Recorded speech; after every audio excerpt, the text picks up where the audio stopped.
Bitcoin is close to becoming worthless. Let's go.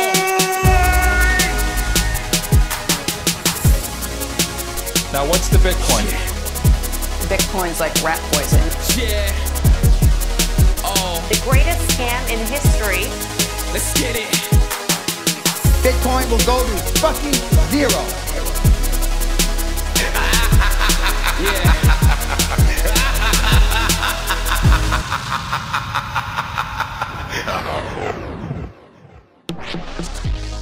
Alright, you ungovernable misfits. I'm your host, Max. Everybody knows that Bitcoin is useless, worthless, and doomed to fail. But what if everyone's wrong? What if it's the system that is doomed to fail? Join me as I speak to some of the brightest people in the space and slither to the deepest, darkest depths of the Bitcoin rabbit hole. Welcome back, everyone. Today's episode is with Samurai Wallet. I really enjoy chatting to Samurai. It's been a while since he's been on the show and we got into all things privacy. If after listening to this podcast anyone wants any help setting up a Samurai Wallet or needs any guidance, then please do let me know and I'll either help myself or point you in the right direction. Before we start the show, I want to say thank you to everyone who's been streaming sats on the Fountain app and any other podcasting 2.0 apps. It really is appreciated and I love the personal messages that are coming in. I'd also like to say thank you to Casa. Casa have been supporting this show for a few months now and I'm really pleased to have them on board.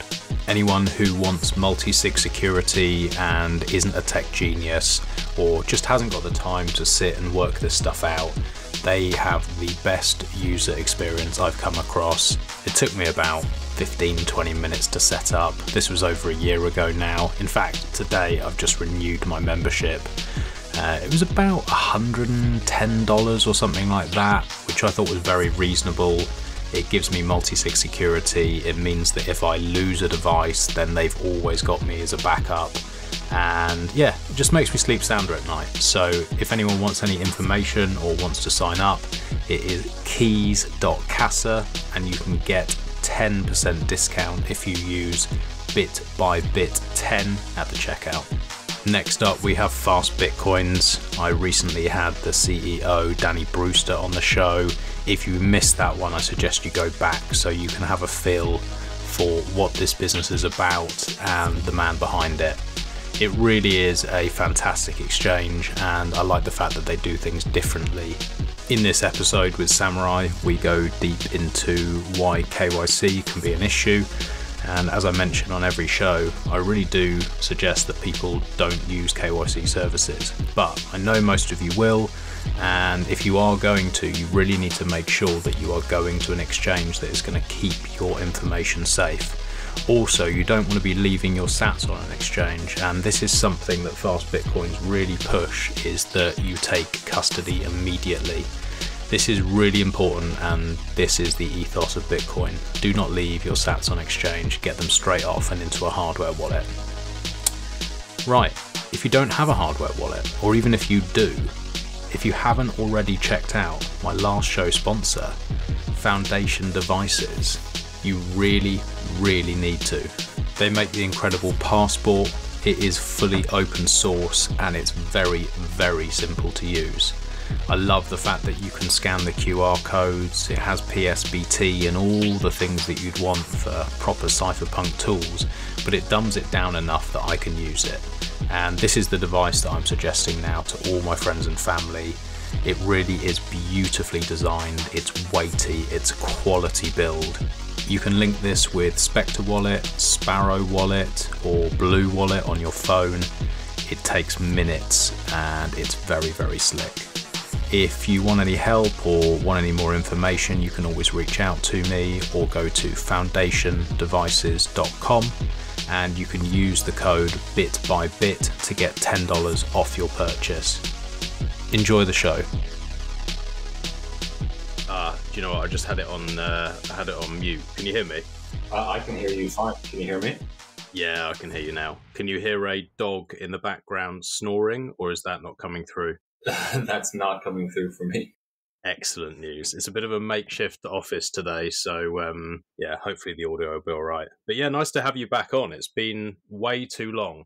Yes, yeah, I enjoyed my time last time, and I'm happy to have got the invite again. So since we last spoke, a lot has gone on in the world. It seems that your constant need to improve privacy and build tools to make that possible for people definitely was worth doing, because everything has gone crazy, and more it's becoming clear that governments are not our friends and we need to protect ourselves. So thanks for banging the drum, mate. You seem to be having lots of beef, lots of people attacking these ideas, but as far as I can see, without them, we're pretty fucked. Yeah, I mean, it's the reason I got into Bitcoin originally. So I've been banging the drum, so to speak, for a long time. And the software Samurai Wallet is just the culmination of, our team, myself, my co-founder T-Dev, and the entire team being on the same page, knowing that the most oppressed minority is the individual. So let's build the tools that empower the individual and make the warnings when we see culture in decline. And is that how you feel now, is that the culture within Bitcoin or around Bitcoin, for the most part, has been in some way corrupted or in decline? Well, we've fought this way for for a long time. It will be no surprise to any of our long-time users or community members. We started Samurai Wallet in 2015 because we felt that the culture was turning rapidly away from the more libertarian in nature, maybe not in political ideology, but at least in just general action aspects of Bitcoin, where the individual was sovereign, and any tech that ensured that the individual remained sovereign was interesting, and anything that took away from sovereignty was uninteresting. We saw in 2015 kind of the first wave of Wall Street entering, and with them came a dilution of core values such as non-custodialism. So we were already worried all the way back then. That's why we started Samurai Wallet, to serve as a counterweight. And I think it's just continued. It's not surprising. As adoption grows, as usage grows, you're going to have a dilution of the original kind of ethos. But we wanted to try to keep that ethos alive, and we hope that we're doing that with Samurai Wallet. Well, you're definitely doing it with Samurai Wallet. I've been using you guys for quite some time now. Not always completely successfully, because I have all sorts of problems with Dojo and things, mainly because of my own failings as a man and as anyone technical. But it's been great. It's been great when I do get it to work. And it makes me feel, when I've done it and I've mixed and I've got my sats as far away from being tracked as I personally know how to do, it makes me feel a lot more calm. It makes me feel also a lot more proud to be part of this movement, because I think everyone in the world who's got their eyes open now can agree that having a money that is separate from government and having a fuck you money is more important now than it's probably ever been. It's desperate now. Like, it is getting to the point where we've got these CBDCs coming in, we've got these digital IDs and vaccine passes and all this crazy shit that's happening. Our freedoms are being taken at a rapid rate, and it really surprises me that more people aren't awake to this idea of, yes, Bitcoin is a great technology. It's fantastic. And, it's going to become more and more valuable. But if you are thinking that way, if you're thinking, even if you're just in this for the money, even if you don't care about the freedom, you've got to see that one of the massive value propositions of this thing is that you can use it like a cash, and you're not going to have some police officer or government agent turning up at your door to arrest you. And without these tools, that's exactly what's going to happen. It's really scary. Yeah, well, you hit the nail on the head. It has to be like cash, like physical cash. That's the real most important thing, I think, for people to take away, is that Bitcoin shouldn't be operating as if it was just another digital rail, right? Like, it's like another way to pay for something online. Maybe a little bit more convenient than a credit card. Not the same convenience as a PayPal sense. That's not how to think about it. The way to think about it is a digital form of cash with the same properties and benefits that cash brings you. And there's a reason why governments around the world have declared a war on cash. And it's those same reasons why cash is so important to incorporate into your life. And then Bitcoin has tremendous upside than physical cash, right? It's way more discreet. It's way more portable. There's way less risk of it being taken from you or found. It's easier to hide, so it's a really important way of looking at it. And I'm glad that you see it that way. And it's the same reason why we find it, why we preach to our community that they should migrate away from KYC services in order to buy their Bitcoin to no KYC options, because it strengthens the cash properties of Bitcoin. That said, we do recognize that most people will come into the space at this point from a KYC perspective, and we offer tools such as Whirlpool CoinJoin to help them mitigate those, that loss of privacy and reclaim their coins as a type of digital cash. Yeah. There are certainly times with my technical capabilities, there are times where I prefer cash at this point in my life. I feel more comfortable with cash in certain situations than I do with Bitcoin, just simply because I don't fully understand exactly what I'm doing as deeply as other people. So I know what I'm getting with cash, but I know that option is not going to be probably around for that long. And like you said, I mean, it's only useful if someone's local to you. If I want to send you some cash, well, I can't, I have to send you some Bitcoin. So these sort of problems with cash where it's not as good in Bitcoin in some ways, but then, you're going to feel more comfortable privacy wise if you use it correctly with cash than you would with Bitcoin, unless you really know what you're doing or use the right tools. So there is that trade-off. But when there isn't that option anymore, I think that's when people are going to really seriously realize how fucked they are, because so much of the economy is cash. So much of people's day-to-day lives is done in cash. And it's not that they're all fucking cartel members or anything like that. Some people need it to survive. Some people need it not just for privacy, but, some people really actually need to just earn a bit of cash on the side because they can't afford to live if they don't. Most of the builders and tradespeople and all these sort of people, most of that's all done in cash. So I keep thinking, well, when are they going to switch over? When is that going to happen? Have you got any thoughts on that? Have you got any ideas on when people start to move across, or do you literally think it's going to be when they no longer can use it, then they're going to have to think about this? Yeah, it's an interesting question, and it's largely cultural. In the UK and in the US, cash is still king, so to speak. Mm-hmm. You can go into most stores and pay with cash, and like you said, there's the trades that are largely cash based, and under the table work is known about, and as you said, it's necessary for some people. But if you go to the Nordic countries, if you go to Sweden, for example, interacting with cash is very, very rare. They've successfully eradicated cash in most circumstances, to the point where even a homeless beggar on the streets of Stockholm will have a phone with the payment system that's local to the area.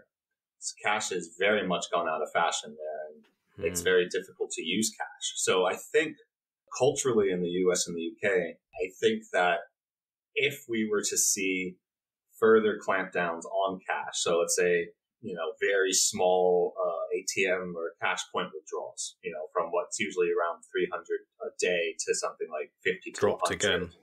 Right. Oh, it dropped again. Okay. Yeah, it's 200 now. Okay, so it's 200 now. For the last year and a half or so in the UK. And obviously that 200, the actual purchasing power is much less than it previously was as well. So what was 300, maybe 2-3 years ago, in real terms is like 150 today, if that, and it's only going to drop more. Yeah, well, exactly. So, I mean, as they turn up the pressure there, and it's a, the think tanks and the globalist institutions all recognize cash as an enemy, so to speak, because it dilutes their control. So you will see a war on cash, and it will be ramped up eventually in your country, wherever you are, if it's not already there. And I think at that point is when you start to see everyday people who rely, like as you stated, on cash, be forced into new options. So it's not a novelty to them. It's they were able to live one way, and now they're not. So they need to figure out a new option. And ideally, they would figure out that Bitcoin, for example, it could be a good option. And it's only a good option if the tools are there to make it as useful to them as cash is to them. So, for example, if you take out your 200 pounds from the ATM, cash point, that's it. The bank knows that you took it out, but what you spent it on is completely opaque to them. They can't see. They have no idea. That's not true of Bitcoin. So your centralized exchange that knows your information, they know that you withdrew a Bitcoin. And unless you take proactive measures to protect your privacy, they can watch what you do with that Bitcoin as you do it. So it's fundamentally different than cash in that way. And that's why we've spent so much time building the tools that we've built, is to mitigate the fact that Bitcoin has a public blockchain and anyone has the same amount of access to it. What tools and what tech and what software can we build to mitigate the effects of the public blockchain? Because what Satoshi envisioned in his white paper was peer-to-peer electronic cash. And he's not talking about the cash in the Bitcoin Cash sense of the word, or the BSV or Craig Wright sense of the word. He's talking about cash as in physical cash, as we've been talking about on this podcast so far.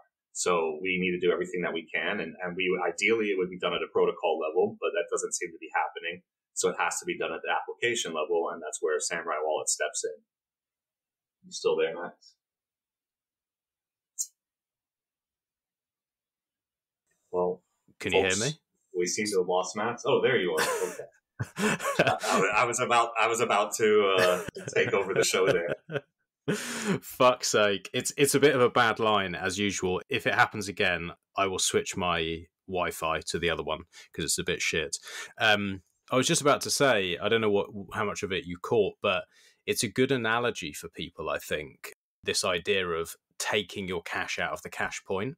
So for people who are newer and they maybe haven't played around with Samurai Wallet, or they haven't listened to our previous episode, if someone has bought their Bitcoin on a exchange, let's say, and they've given all their identity, they've given their address and photo and everything else, and that exchange then knows that they have that much Bitcoin, and then they're tracked, right? Just like they would be in the legacy financial system. They know how much you've got, they know where it is, and they know where you're sending it. If you're using any payment app in banking apps, they can track you, they can trace you, and you're followed everywhere. And it's the same with Bitcoin. But what's quite nice is that in the legacy system, in the banking system, like we're saying, you can pull out your cash.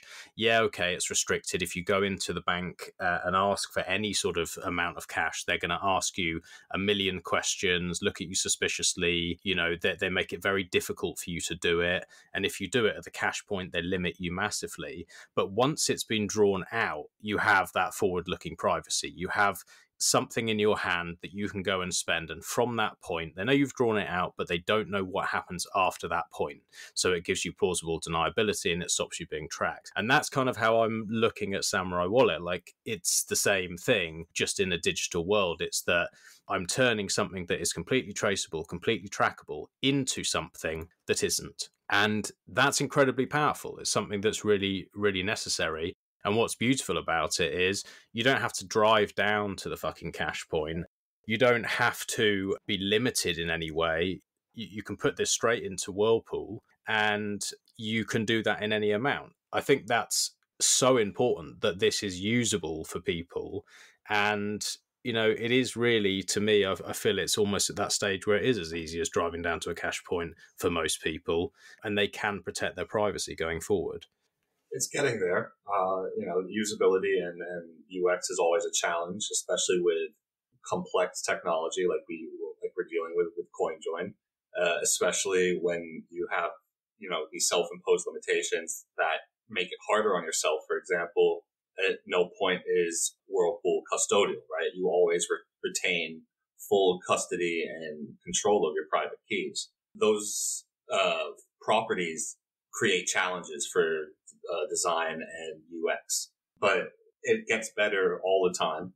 We're constantly iterating on it, taking into account user feedback.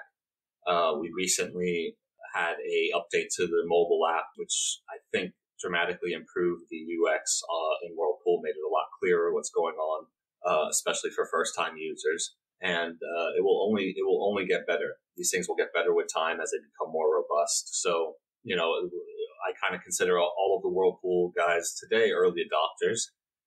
They've figured out the tech. They've overcome the hurdles. They've provided incredible feedback, and based off of that, actionable. The protocol, the tools, the software, it just gets better and better. So thank you for being one of those people. And you're exactly the type of person that we want to be able to use the tools. We don't want just the technical guys. We want people who aren't as technical and are able to use them and make use and get the same privacy that someone more experienced or been in the space longer will get. Well, I have to say, someone said to me the other day, I can't remember who, they were like, oh, fucking Samurai Wallet's like unusable, you can't get people on, new users on. I'm like, that's actually bullshit. Everyone that I onboard, I get straight onto using Samurai Wallet as long as they've got an Android phone. And they don't seem to have any problems. And I've never had any problems with it, to be fair. The only thing I've ever had problems with is backing it to my node. That's where I've had issues, is like, okay, now I need to link this to my Ronin Dojo. And that's where I was having problems, mainly because I was using the wrong hardware. But now that you've got things like the Tanto coming out and things are getting more and more slick and more usable there, it's a long way further ahead than it was a couple of years ago. And I think that that's pretty usable for literally anyone. But it's never been difficult, in my opinion, actually using Samurai, the wallet. That's always been pretty slick. Yeah, I agree. And I think we spent a lot of time trying to make the wallet as simple as possible, really, for a new user who would come in pretty much blind. We always try to think about that guy because prior to this year, we didn't have much documentation. Now we do have a lot of documentation. But we didn't historically, so we wanted to make it kind of foolproof, right? And so you can use the wallet as a brand new user and really not be overwhelmed with stuff. You can receive and you can send. And as you start to get more confident and explore the wallet further, it kind of opens up into this really powerful tool set, right? A lot of stuff is happening by default under the hood and you don't have to worry about it. But then when you start to explore the settings, you see these features and explanations. You go, oh, wow. And you start to learn, oh, I can actually view my wallet by UTXOs, and I can manage my wallet on a UTXO by UTXO basis. And oh, there's this pay in thing, and oh, there's all these tools and functions. But I think and I hope none of it is too overwhelming and at the start, And I think we've been relatively successful in that, considering how much is in the wallet and how feature packed and powerful it is. It could be a lot worse in terms of UI and UX. No, I've always found it to be pretty clean. It sort of holds your hand. It has some rails up to stop you doing stupid shit, which I think is really nice to have.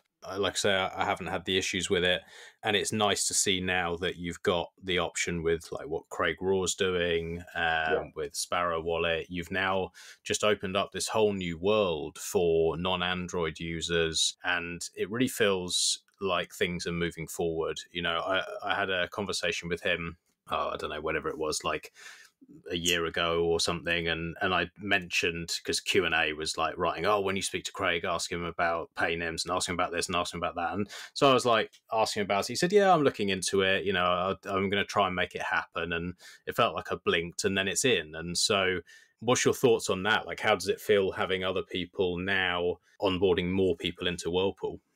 Oh, it's fantastic. And working with Craig has been a pleasure. Our teams have collaborated extensively. Both him and him submitting pull requests to our project and us submitting pull requests to his project.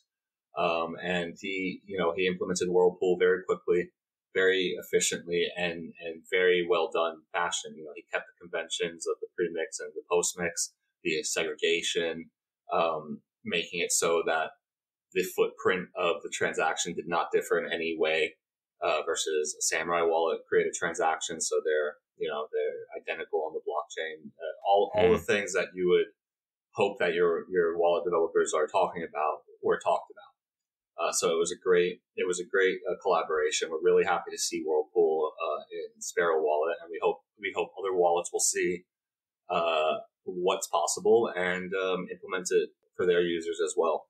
The most important thing about another wallet implementing Whirlpool is for the health of the pool. It makes the pool far more robust when you have multiple wallets, softwares are talking to that one pool. Each one of those Sparrow wallet peers is unknown by the Samurai node, right? So I think, as most of your users understand, unless you connect your own node to Samurai, your own dojo node to Samurai, you're using Samurai's nodes. So the number of peers within the Whirlpool that Samurai nodes know about has dropped, even more so since Whirlpool's been on Sparrow Wallet. So it increases the diversity of the peers available in the pool. So more is better. And any projects that hear this, are more than welcome to contact us and talk about implementing Whirlpool in their project. Yeah, the more the merrier. It really is incredible. I mean, Craig's an absolute beast. I can't believe, I don't know if it's still the case, but when I last spoke to him, it was just a one-man band, which I was like, yeah, what? As far as I know, that's the case, yeah. It's fucking incredible. Mm-hmm. But yeah, it's great to see that there are projects out there that are starting to take notice and pushing towards making things more private. Are there any other trends that you're seeing at the moment, or things that you're looking to implement that are exciting you privacy-wise? We're working on a number of features. One flagship headline that we're hoping to announce in April. I can't give many more details on that. Okay. But progress continues. We've been hard at work over the last year, and I think that this year is going to pay off with what we're putting out. One thing I guess I could talk about is we'll be launching what we call Stonewall as a service, which if you've used Cahoots in the wallet, you'll see when you go to do a Stonewall, you could choose one of your Paynim followers. You can do it manually, or there's a grayed out option right now to use one of our post-mix UTXO outputs. We're going to enable that option, which is currently disabled. And what we're hoping with that is we're going to give people who maybe don't quite have friends on Samurai Wallet yet the ability to access Stonewall X2. So we think it will increase the knowledge of that feature, give them their first taste, and then hopefully get them hooked and finding collaborators of their own. So with that match peers, it would match two separate users together, or would that be with one of your UTXOs as Samurai Wallet? Yeah, it would be with one of our UTXOs as Samurai Wallet. So we'll have a small amount of UTXOs ready to go. They'll all be post-mix UTXOs, so they'll all become a Whirlpool output. And users will choose, and they'll be warned saying, hey, you're using Samurai Wallet to construct this transaction. And it's better if you use an unknown collaborator, or someone that like a friend or a contact. But if you can't have that, which are the majority of people currently, if you don't have a friend, check this feature out, and you're still benefiting. You're still getting a Stonewall X2. You're still doing a mix. It's just the participant is with us as opposed to one of your Paynim. Yeah, interesting feature. The other one that a lot of people, it can be quite controversial, but whatever way I try and wrap my head around it, it seems to make sense. And maybe this makes me a complete fucking shit coiner, but this Doxic change atomic swaps to Monero, a lot of people seem to have a problem with it. It seems to me to make sense. What was the thinking there? Is it just that it's the most efficient way to get that moved out of the wallet because you can't do anything else with it? Or what's the thinking with it? Well, first of all, I wouldn't say a lot of people were unhappy. I think, a small minority of people on Twitter who go around calling people shitcoiner for fun took issue with it, but I don't think I think the majority of our users would get use out of it. The idea the idea of an atomic swap to Monero came really from users and their habits and how they interacted with the toxic change that they got from whirlpool mixes. What they were doing was, for your listeners, it's important to realize that these are small amounts of Bitcoin, right? These are less than 0.001 Bitcoin.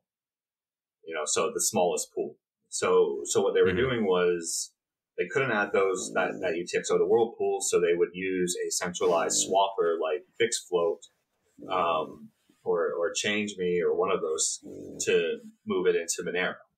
And they would do that on a transaction by transaction basis with their Doxic change, until they had built up some amount of Monero that could be swapped back to a mixable amount of Bitcoin. So that's really how we noticed a lot of users were handling the Doxic change. And it just so happened that at the same time, development of atomic swap on the protocol level in Monero started to be talked about. Two competing projects came up and were competing in terms of how the protocol would work. We've engaged one of them to do the Bitcoin side of the swap, because you obviously need, for an atomic swap, you need two assets. And we're going to continue work on that.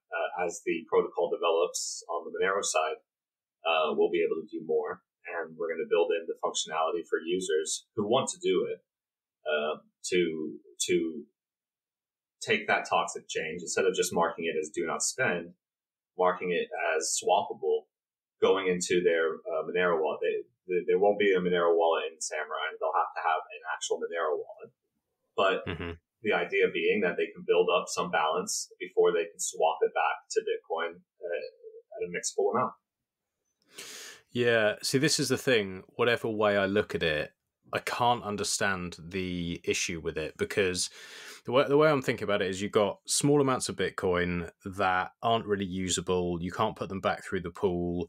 Your transaction fees are going to be really high if you send each individual one off. And then what do you do with it? You're going to have to combine them at some point, which then is going to dox you. So from a privacy standpoint, it wouldn't be smart to do anything with them. Generally, I think, they'd just be sat there. The whole reason for using Samurai Wallet is to get your privacy. So why then fuck it up by trying to just do something with these tiny bits of Doxic change? So I can't see any other logical way that you would use these. And then to me, that just seems like waste. And then to say, well, okay, because it's a coin that isn't Bitcoin, then it's a shit coin and everyone's shit coiners. It just doesn't seem logical. I use the Great British Pound a lot in my day-to-day life. That's a shit coin. People aren't attacking me because I'm using that. The fact that someone might want to swap out into Monero and then back into Bitcoin where they have no other option, then I just see it as like it's a tool. It doesn't mean that that person is necessarily wanting to actually hold Monero, or that they believe that that's going to be the future, or whatever label people want to put on someone. It's just that they go, that's a tool, that's useful for me. Yeah, exactly. And people should use tools that work and that are useful for them. So we noticed that people were doing it already, but they were using centralized services to do it. Now, FixFloat and the others, they have a pretty long-term history and reputation of being good services. But that doesn't change the fact that you're taking a risk that they could run off with your funds, or that they could be malicious and logging and doing all sorts of stuff. So what the thought is that if users are going to use that, let's give them an option to avoid those risks. And so we think it's a positive thing overall. I mean, there are other strategies to dealing with toxic exchange. One of the guys in the Telegram used to save them up in a custodial bit refill wallet until he had enough to buy a gift card for something, and then he would buy a gift card and buy his groceries or whatever he would buy. So all of that, but that's another option that introduces custodial risk, right? So everything that we're about is non-custodial. The user must keep complete custody at all times. Neither us or other services that we promote can take custody from users' funds. So we have to come up with something that's going to be usable for a large amount of people. And we think this is currently the best solution. And it's used. Like, I speak to a lot of people who do use Monero, and there are certain things where it's, certain darknet markets and things you have to use Monero. So it's like, well, if you need to use it, then it's not a bad option to have. I don't really understand where that issue comes in. To me, sometimes it feels like the type of person who makes that argument or gets really annoyed by it is maybe concerned about what the future is of Bitcoin. They're not confident enough to just be like, well, different people are going to do different things. Just don't fucking worry about it. It's none of your business. It doesn't matter. And I think maybe that's it. Maybe they're worried that, oh, well, the privacy on Bitcoin isn't that good. And then maybe people are going to move across. And then it's like, well, if you think like that, then you should fucking be working on privacy tech, and you should be working on improving the privacy. So do one or the other. Like, don't bitch about it because someone's trying to find a workaround to make people more private and be able to live their lives. And if you are going to bitch about it, then come up with a better option yourself, because otherwise it's just a waste of breath. Yeah. I mean, like I said, it's a very, very small minority of people who feel this way. And I think a lot of it is concern trolls. I think a lot of it is, they attach this identity to themselves, of, a toxic pleb or a toxic Bitcoin maximalist or something like that. And they feel that what that means is they have to be, an intolerant asshole and go out there and spread the word of Bitcoin through any means necessary. And even better if it insults someone. The amount of times I've been called a shitcoiner in the last 6 months, which is really, or six, it is unbelievable considering that Samurai is a completely Bitcoin only wallet, and I've never worked on any other tech. I've never worked on any other altcoin or Monero or anything like that. In fact, my understanding of those networks and those coins are very limited. I have a good indication that Monero works on a technical level, and I'm pretty confident in its privacy claims. But besides that, I mean, it's not something I interact with on a daily basis like I do with Bitcoin. Where I know Bitcoin inside and out. Innately, I use it every single day, multiple times a day, and I've been doing so since 2013, early 2013. So I take what those people have, their criticism, their arguments very, I don't take much attention. I don't pay much attention to that. What I listen to are users, and our users specifically. And I know I see what they're doing and what they're asking for and what they want. And we're going to build the tools to further that, as long as we can make sure that it retains non-custodial. So that's that, and we'll let the product speak for itself. Samurai, if you don't mind, I'm just going to switch my Wi-Fi because it's getting really, really broken up. Do you mind if I just literally stop it and I'll send you a new link in like 30 seconds? No problem. Cool. All right. Just give me a sec. Sorry. It was just, I was missing like every other word towards the end there, which is really fucking irritating, but it should be better now. So yeah, I mean, have you got any thoughts on the improvements of Bitcoin privacy going forward, getting to a point without any changes at the protocol level, like with what you're doing and what others are doing? Do we get to a point where darknet markets are using Bitcoin again, or do you feel like that is a lost cause now? Well, I think the majority still are using Bitcoin. What we've seen is new markets joining that choose to go Monero only. But the big established guys, I believe, all still accept Bitcoin, but they do almost all of them accept Monero and prefer and suggest Monero. I don't think that we see a return to Bitcoin glory days, darknet markets. I think that Monero is king in that space going forward.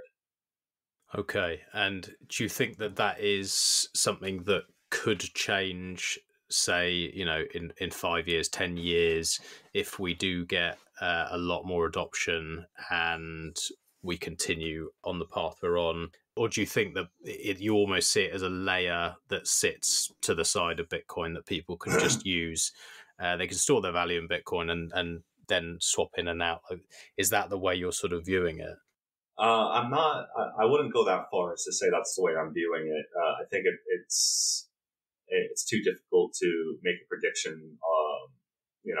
12 months into the future in this industry, let alone 5 years. Yeah, that's fair. But just to further from what my last point, Monero being the king of that market, the darknet market space, going forward.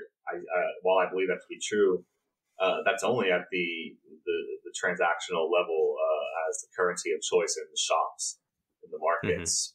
But ultimately, those guys end up going into Bitcoin. And I believe that will continue to be true.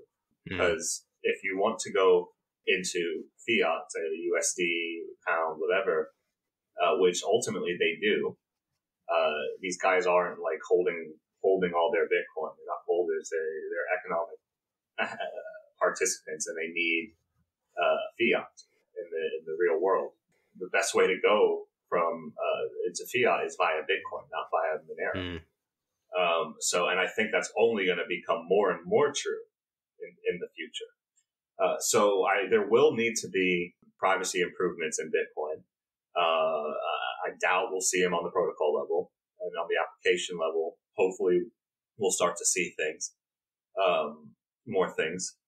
But ultimately, you can only go so far on the application level, and the protocol level is really where you need to focus the privacy developments. Really, it can't be. It's very unfortunate that the privacy emphasis dropped off in core development, and it pivoted towards mass adoption, and it was all predicated on the mistaken assumption that all these users were going to flood in all at once and the blockchain would be unusable. That was propagated by the likes of Roger Ver during the fork wars. So attention got diverted. It all became about scaling and less about privacy, and I think that happened too soon. It needed to go to scaling at some point, but I think that privacy got pushed to the wayside way too early. As a non-dev that sort of understands a little bit to roughly piece bits together, is there anything that you think could be done now that's realistic on the protocol level that isn't? Or are you saying that things could have been done, but because of the decisions that were made then, it's now not so possible? Like, do you see what I mean? Like, is there stuff that can be done now that you think is unreasonable that it's not, and that there aren't trade-offs big enough to say, oh no, well, it's not worth doing?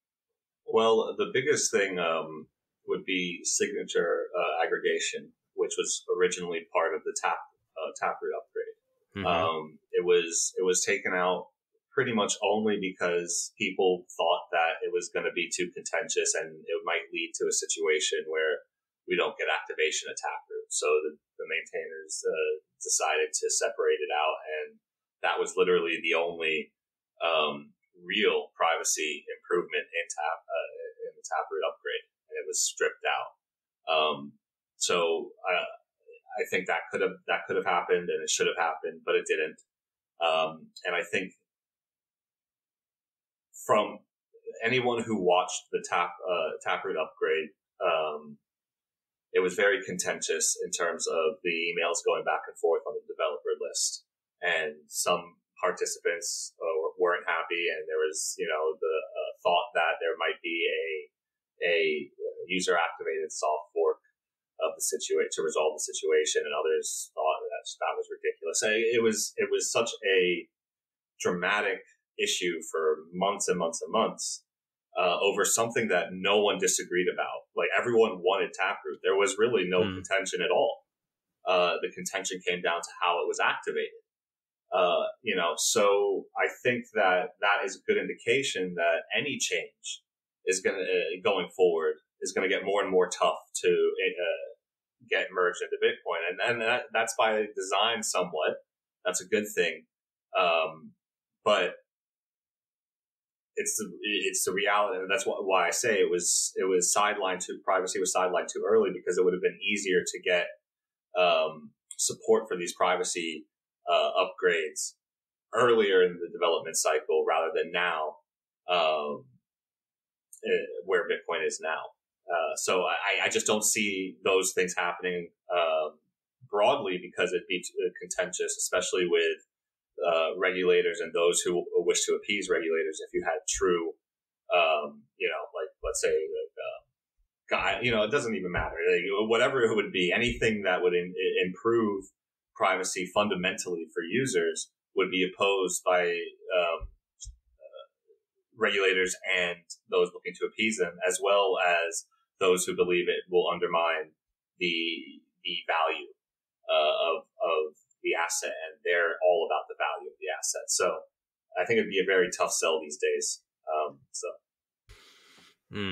It's really frustrating when you're talking about the value of the asset. Is it because people are thinking, well, whatever privacy changes could possibly be made at the protocol level would take away from the verifiability of the supply, and therefore they don't want to go ahead? Because if it was that, I have to say, for me, I'd be like, yeah, I agree with that. Like, it's pretty important, like, to have that. If we don't have that, it would be a massive blow. Or is it that you could still have that, but you could do something else and it would piss off regulators? Because if that's the case, I just think it's really short-sighted. I think, like, all this pussyfooting around and trying to suck all the regulators' dicks to try and get this thing to be more valuable is really, really short-sighted, because we all know they're going to fuck us in the end, or at least try to. And if Bitcoin is as stable and unfuckable as we think it is, then what are we doing? They're obviously not here to protect us. You can see that from the last couple of years. Is that the game you think they're playing? So I think most Bitcoiners would agree that being able to audit the emission schedule and that the emission schedule is being respected is fundamental to Bitcoin. And it wouldn't be accepted to sacrifice that. So I think most people are in agreement there. I think the largest amount of dissent will come from those who look at Bitcoin as an investment, like a financial asset, like an ETF or something like that. And if numbers not going up, they're not happy. And I think they would see adding a significant privacy enhancement on the Bitcoin as making as risking the price of Bitcoin, because it might become more hostile to regulators. It might be outright banned. It's basically adding a lot of uncertainty to their investment, and they don't want any change like that to occur. It might be, we might not agree, but I think there is a large contingent of people like that, especially, I would argue, I mean, I don't know the guy, I can't speak for the guy, but I would argue that Michael Saylor would be one of those people who would be opposed to a a true significant fundamental privacy improvement on Bitcoin. Yeah, I would think so. Yeah, for sure. Because he needs to protect his investment. Yeah. And he's made a big investment. So I think that's a big challenge. I mean, there would be, I think if there was a feature proposed that would mystify the emission schedule, make it unauditable, without there being a cryptographic proof that something is true. So let's just say that was possible. I think everyone would be in agreement that we wouldn't be willing to sacrifice that aspect of Bitcoin for privacy. Yeah. We'd need to find a better way. Mm-hmm.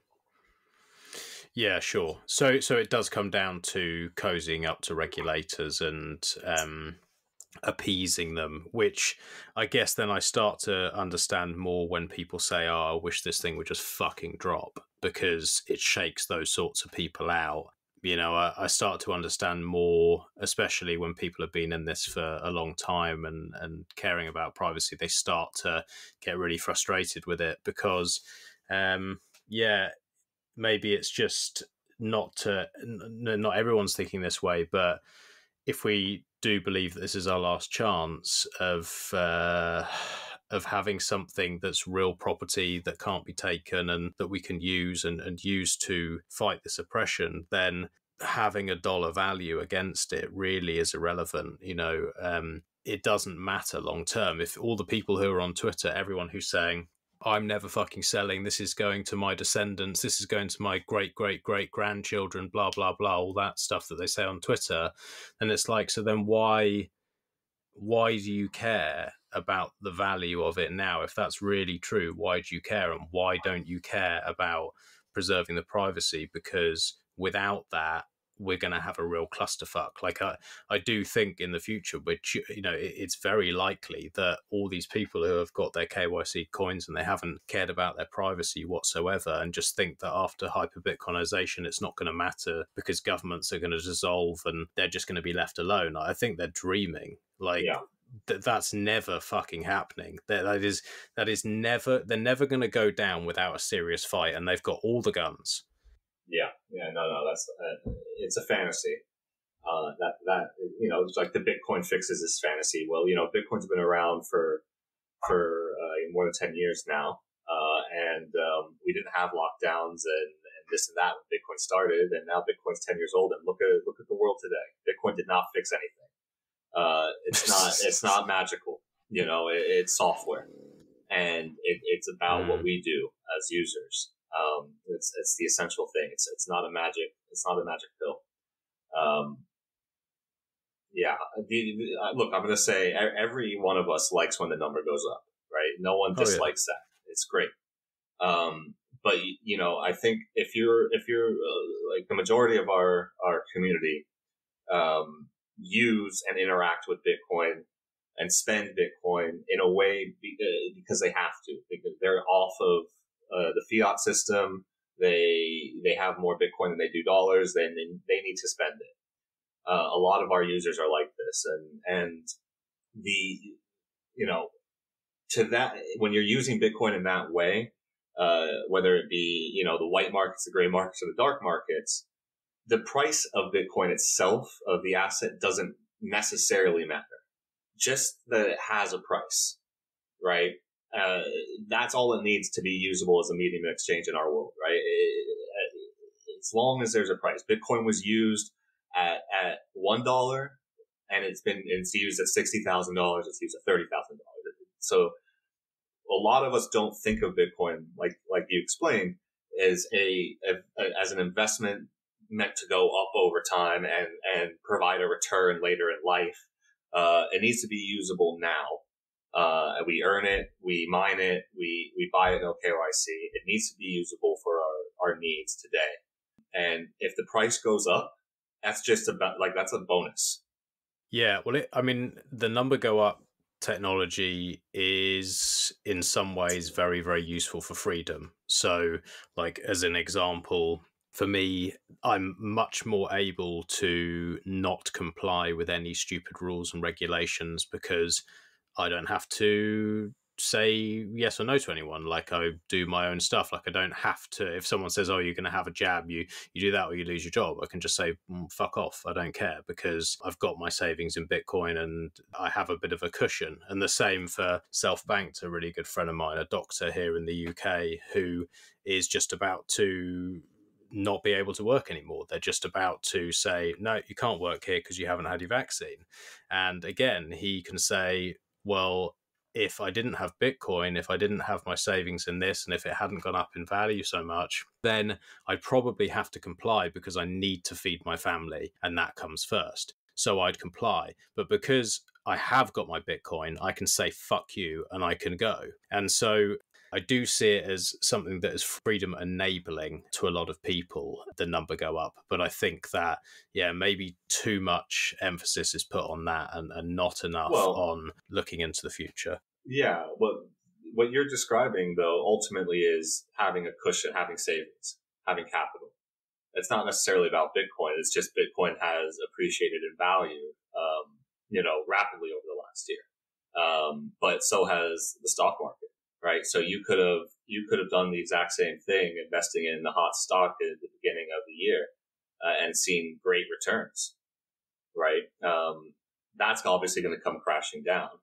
And people who realize that the reason why they didn't do that and they bought Bitcoin instead is because they see that. But my point is that that's not necessarily a property of Bitcoin yet. That freedom, that's a property of having capital. That's what opens up the freedom. And so, I agree. The number go up has been great for everyone, but I've also seen the number go down tremendously. And,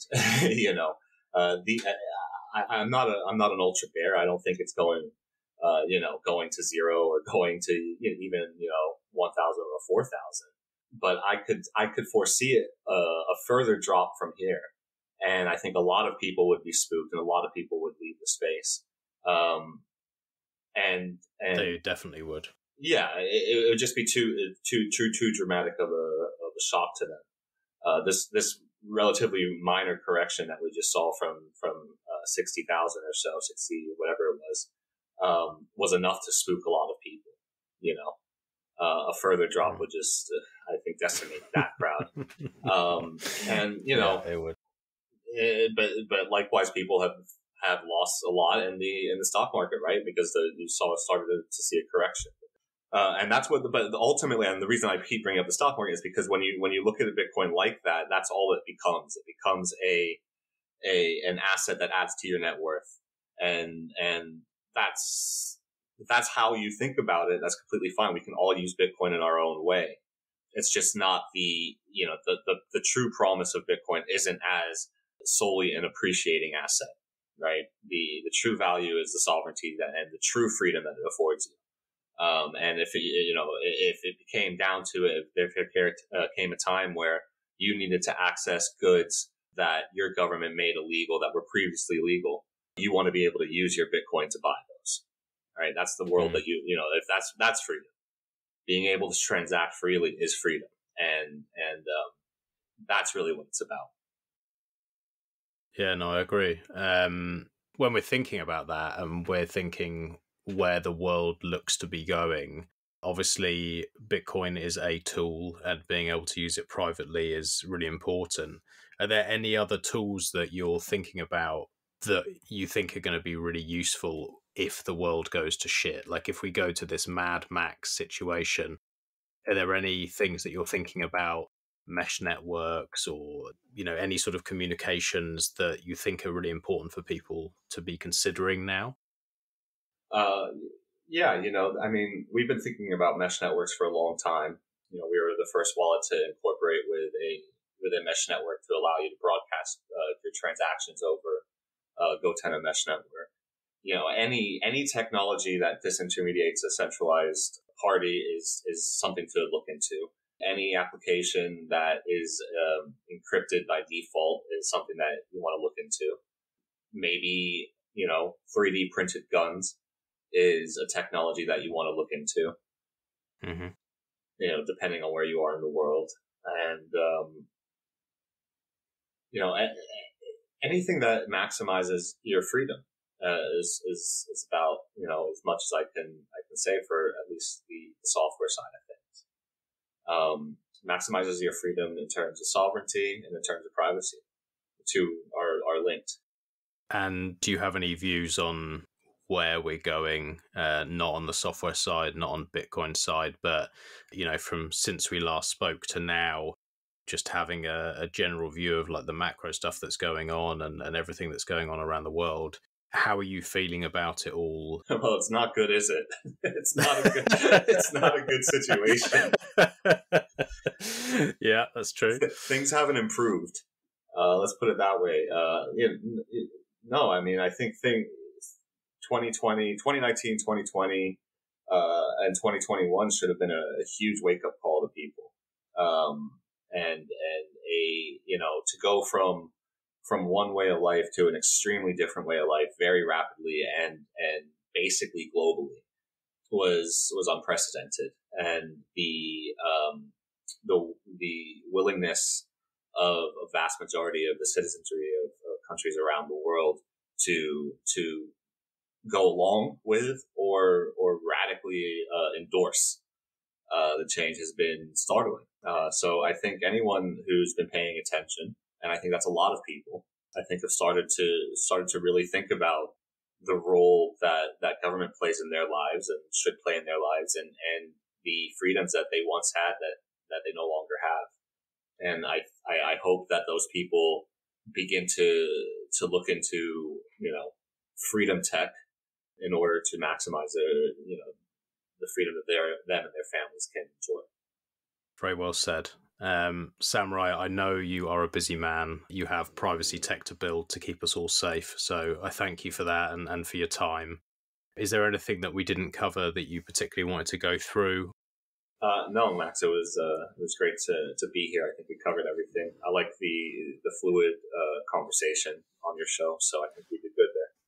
Excellent. Well, as you know, you're welcome here anytime. Always great to chat to you. And thanks for everything you do. I really mean that. It's fucking amazing to have these tools at my fingertips as someone so non-technical.